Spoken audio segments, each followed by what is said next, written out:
Railway NTPC 2021-এ আসা missing number রিজনিংটা দেখো।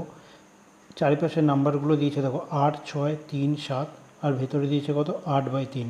এটা 8, 9, 7, 8, ভেতরে দিয়েছে 16/2, 3, 5, 2, 2, এটা চেয়েছে আর 4 দিয়েছে। ভালো করে খেয়াল করে দেখো, এখানে 8 + 6 + 3 + 7 এগুলো সব কটা যোগ করলে কিন্তু হচ্ছে কত 24। আর মাঝখানের নাম্বারটা দেখো 8 রয়েছে আর 3 রয়েছে, এই দুটো গুণ করলেও কিন্তু হচ্ছে 24। বুঝতে পারলে? তাহলে বাইরের চারিপাশে নাম্বারগুলো যোগ করলে যেই নাম্বারটা হচ্ছে, ভেতরে দুটো নাম্বার গুণ করলে কিন্তু সেম নাম্বারটাই হচ্ছে। সেমভাবে তাহলে পরেরটা হবে দেখো 8 + 9 + 7 + 8 যোগ করলে কত হচ্ছে 32। তাহলে এই 16 আর 2 গুণ করলে 32 হচ্ছে। তাহলে এই নাম্বারটাও কিন্তু একই হিসাবে যাবে। তাই 5 আর 3 8, 8, 2, 10 আর হচ্ছে 2 কত 12।